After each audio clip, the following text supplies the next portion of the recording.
Hello guys and welcome to Realpolitiks. Today I'm going to teach you how war works, and for this war tutorial I've decided to play Russia because they have something to do with war, right? And for this war tutorial I'm going to demonstrate on the neighboring country known as Ukraine. We will declare a special a war. When you go to declare a war, you will see the war declaration costs, or they misspelled it, effects, including essentially your relationship with the country and a warmonger rating. Every game needs a way to limit warmongering, as well as effects of the actual war separate to the declaration, such as on population growth, army maintenance, and war losses, and the costs for you to actually perform this action. It will show you a brief overview of your bloc, not just you, and the total army power between your bloc, versus it will show you the enemy bloc and the total army power of the enemy bloc.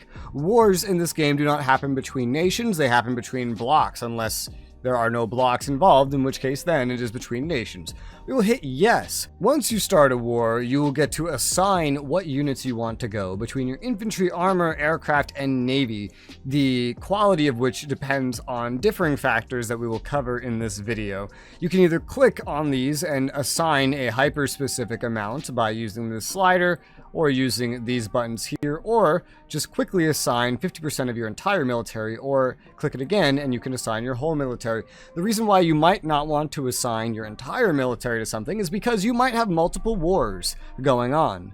Different nations that you are fighting, different blocks. You might also be dealing with terrorists or rebels somewhere, and you don't want your entire military committed. For the purpose of this tutorial, I will be assigning all. We hit start, and then we just have to wait right here.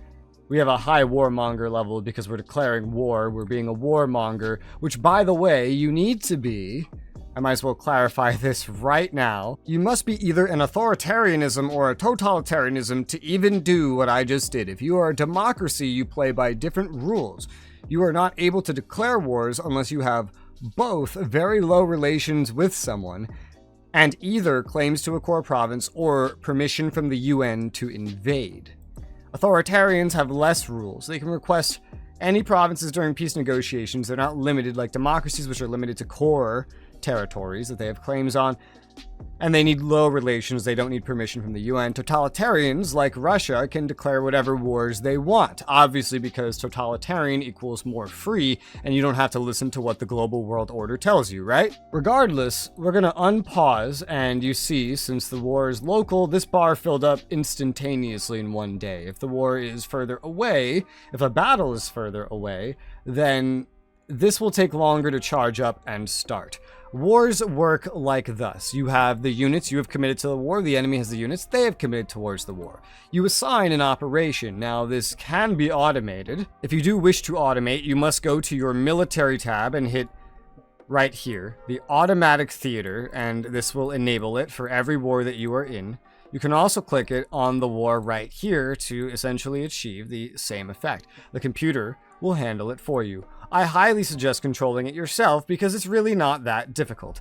At the bottom here, we have modifier operations, like ambush activities, which is what our opponent is taking on, and elastic defense. Ambush operations gives an attack modifier, because every unit has stats. This gives an attack modifier, and so an increase in stats, global stats, all stats versus all enemy types, to infantry of a +2. And a +1 to armor. Elastic defense gives it to armor and aircraft. These are your modifying operations. The rest are more actionable. These are what you'd pick in a defensive situation when the enemy is making things difficult for you. So we have, for example, after that, the clear skies and airstrike operations. Both of these are air-based, as you can tell. One is to actually clear the air, and the other is to use your air superiority. Hopefully, you have cleared the air before then, as you see what we have versus what we're going up against, to specifically target enemy armor that you wish to kill. The rest of the operations here have to do with actually pushing the front, generating war score. You'll see how much war score you get for winning every operation. You'll see those kill-based ones only, well, they don't give you any. And then those modifying ones don't even show the button at all. The time is the amount of days that must pass for an operation to start, and this skull shows a rating of the deadliness. The lighter green, the less deadly the operation will be. It's how you can get the war score without actually having massive casualties while you're pushing your offensive. And then if it's darker red, that means it will be deadlier. You may want to kill enemy units, enemy air support, enemy tanks if you can, or start with the things that are less deadly for you before resorting to these deadlier things such as brute frontal advances and securing the front. Separate to seeing how many of each of your units are versus how many of the enemy units, you can also see if there are any active modifiers going in favor of either side. So more pluses on your side is a good thing, more pluses on the enemy side is a bad thing. You can see the initial advantage or disadvantage. This means as of right now, if nothing else changes, how likely are you to win this, essentially, based on the number of units and their modifiers. Once the Ukrainians would set up their ambush actions, then my chances here would actually go down. Equal may stay equal, but the bar would be more in their favor. It may even go to low. High may go to equal, thereon and so forth. Low would be even less reasonable. You wish to go for things that you have more of a chance to win when pushing the front. For example, a breakthrough operation. If I go ahead and unpause, it said it would take 20 days to set up the breakthrough operation. It takes them 30 days to set up their ambush. So I'm going to go ahead and speed up so we can get 20 days in so that you can see how this works. I can resign this whenever I please, but you see this bar right here was filling up very quickly. It's because we have a very high chance to achieve this. You can see things that are affecting what we're going up against.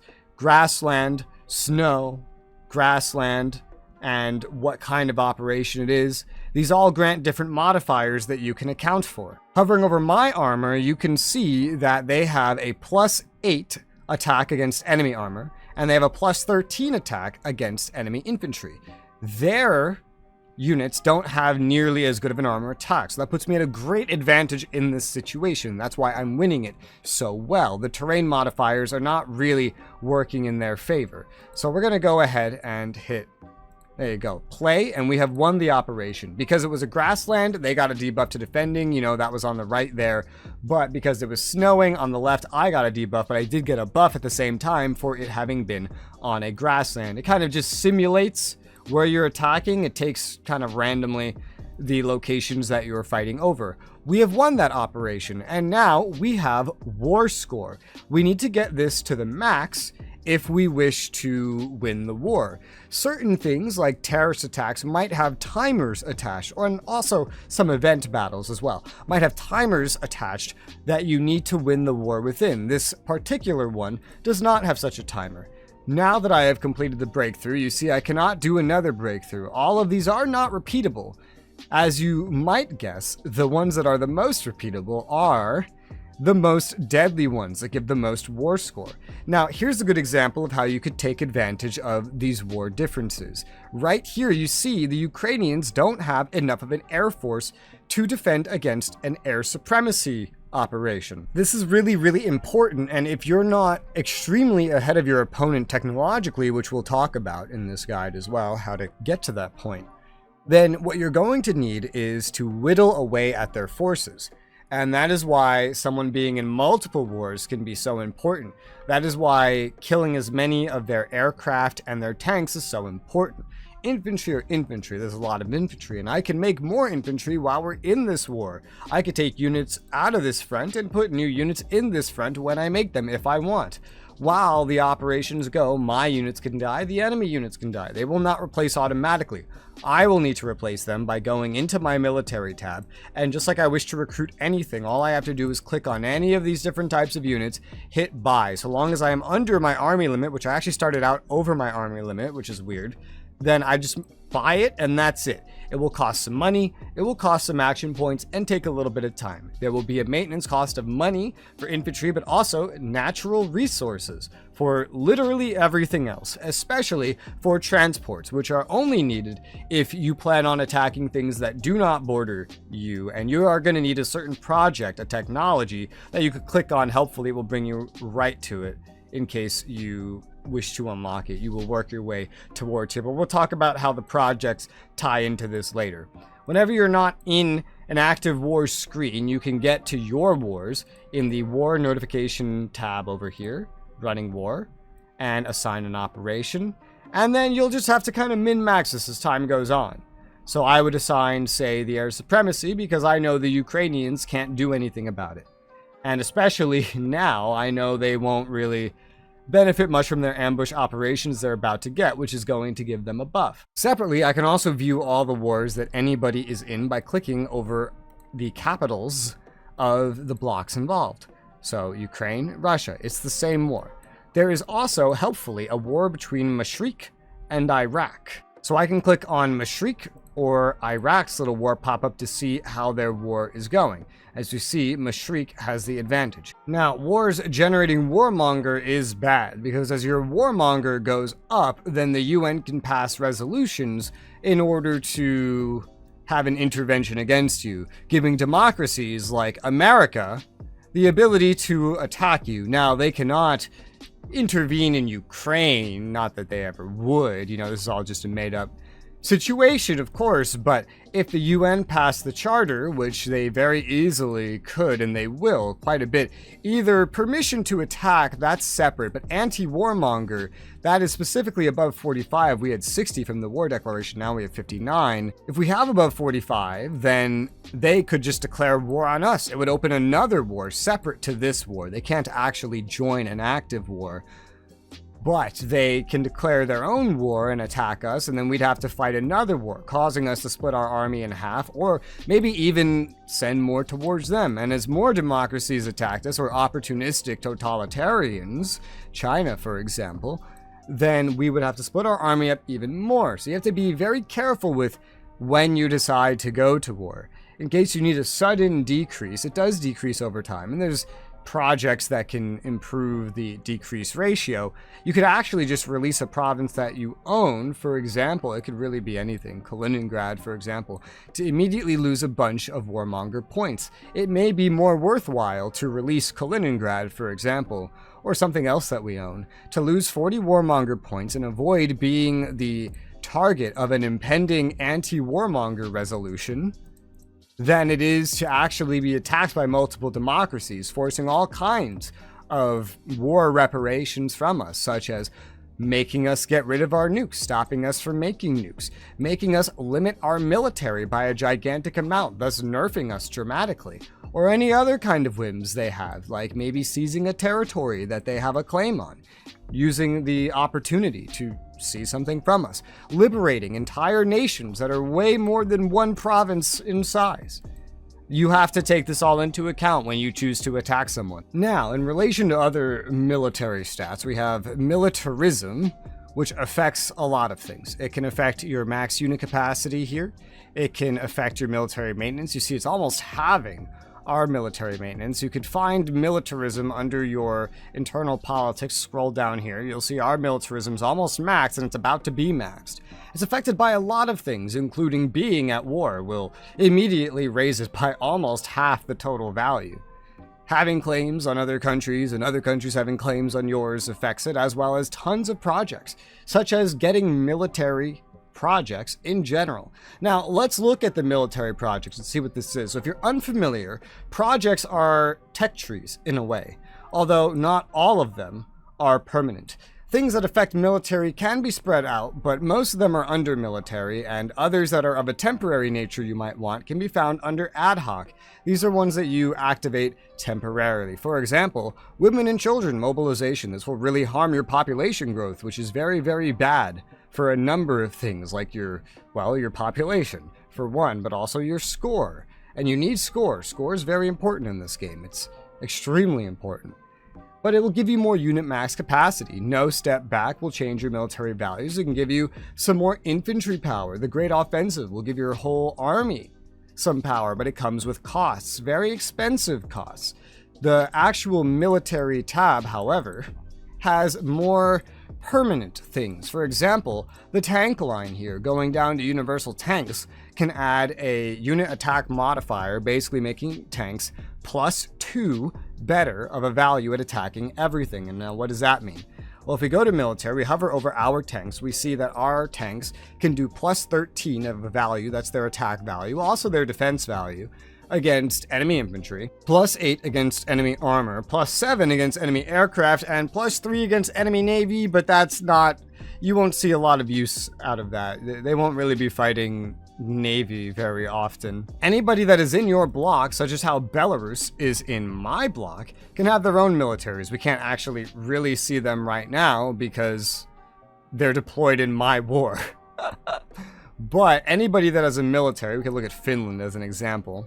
And if I got Finland to join my block, they won't right now, but if I did get them to join it, then I would get access to their military. Not the current values of how strong it is, but the actual amounts. Their infantry will deploy in my wars. Their armor, aircraft will deploy in my wars with my stats. So getting a nation in your block is equivalent to just expanding your own military. You don't get their taxes or anything, but you do get to use their units essentially free of charge. Free of charge meaning whatever you have set up to maintain and do for your block, but that's a whole other topic. A topic, one of which and many I go over in my beginner's guide in a lesser yet still comprehensive depth that you could find in the playlist in the description below if you wish to see more.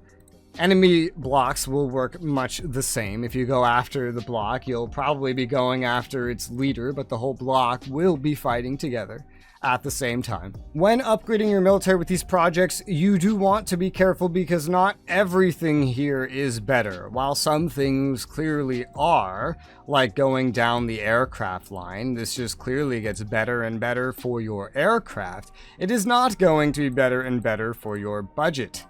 Every single one of these that you activate, if they are not a permanent thing and they can be canceled, such as right here, the little X button, if they can be canceled, then they'll also have associated maintenance costs, and this will scale and become rather bad. Some things are definitely not better. For example, if we push down to becoming an army state, then we actually make our infantry weaker and make everyone dislike us more and permanently push up that militarism, which also makes others dislike us even more. Along with paying a bunch of maintenance. We could pay some more maintenance in order to get that infantry modifier back, but our relations will not be being solved. Anything that is not solely beneficial and a one-off research like this. Battlefield support systems, this is just a one-off research. You get some score for it. There's no cost associated, so you cannot deactivate it, which is good, because that would be bad. You can get rid of the thing that comes after because it makes your armor more expensive, but it makes them stronger, and you have to pay a maintenance on just having this to begin with. There is also this bottom row right here, which is dedicated to unlocking nukes, essentially. And you don't have to get to MAD to unlock them, you just have to get to the atom bomb. But MAD will just make everybody dislike you a little. You pay half the maintenance on all your warheads, and your chance of succeeding at nuclear attack, which is quite common in this game, goes way the hell up. And in fact, I could go to my own nuclear management and see how these nukes work. I can easily buy warheads, but they do have a very high natural resource cost, which comes from your territories. For example, other actions in the projects can give you more, mostly in trade. You can choose to import them, as an example. But going back to the nukes, I could buy them. They take the same amount of time no matter how many I want to build. The costs just scale with the total amount. I could discard them. When I'm at war, I can use them. However, do note my type of government restricts when I can use them. As a totalitarian that everybody hates, I don't really have much restrictions. I can go after their army, a direct attack, destroy 8 to 40% of their forces. Success is 85%. I get warmonger points just for doing this, and it uses a certain amount of warheads. Now, not only do I get some warmonger points, I will also fuck up the global environment. Everybody's wars and warmongering, thus, is bad, because if it leads to nukes flying, and that's why you can actually just try to get rid of nukes in a country altogether, in addition to going for maybe trying to limit their warmongering through other means, you might need to find yourself intervening in wars just to try to stop the nukes from flying, just to stop nations from having nukes to begin with. Because if everything gets fucked up, the population, the economy is all going to die. It's going to completely die off. You won't be able to afford your warmongering or even staying alive at that point. And then, well, that's just not a very pretty world. And again, nukes are common. You can also do civil attacks, attacking major cities and key factories, lowering enemy GDP by 5 to 20%. That is huge. Their population will be lowered by 5 to 10%. Huge, by the way. Absolutely awful thing to do, but yeah, you can really fuck up somebody's development like this. Useful, I suppose, if you wish to take them out of being a service economy and downgrade them, leaving yourself as one of a lesser amount of service economies, just as an example. You can also target their HQs, as opposed to civil attacks taking 12, 4 for army, it's only 2 warheads for an HQ attack. This just gives a -2 attack modifier to enemy units for 180 days. Makes it a lot easier to win the war, but it is the hardest nuclear attack to pull off, and do note that this is with the 15% modifier of MAD. Keep that in mind. The 2 military target nuclear attacks give the same amount, 15 warmonger points, whereas it's 25 for the civil attack, so using nukes at all can be very dangerous if there's an anti-warmonger UN resolution. You may want to be careful about using nukes, thus, if the top 12 GDP countries running the UN are not mostly authoritarian or totalitarian. It's worth noting related to war that you might want to monitor the Separatism tab down here, because that shows where your cultures and civilizations do not match up with your own in places you've conquered. Converting these is a very important part of war and conquest, because they will prevent rebellions and you having to fight little internal wars, potentially distracting you from the greater wars that exist. If you're ever trying to figure out what to warmonger for, then I suggest looking at the statistics, and you can actually sort the provinces. One of the best things to sort by is score. Because high score provinces, whether it's because they're upgraded with certain buildings or not, better if they are not, yeah, because that means you can raise it even higher, especially with high natural resources attached. Both of these are very important, but a combination is best.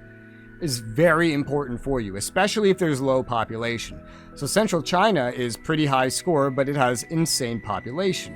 The East Coast is way better because it has a fraction of the population, yet it has the same score. This is in fact rather amazing because the score will generate action points that you need to do everything in the game. So this is a very good way to determine what you go after. You can also sort by culture in case you're trying to look at things that have compatible cultures with your own. That right there is what you need to know about war in Realpolitiks. If you have any questions, feel free to leave them in the comments below. If you want to see any other guides on Realpolitiks, feel free to leave that in the comments below as well. Once again, the playlist with the rest of my guides in this game can be found in the description below. And for now, thank you guys very much for watching, and I'll see you on the next one.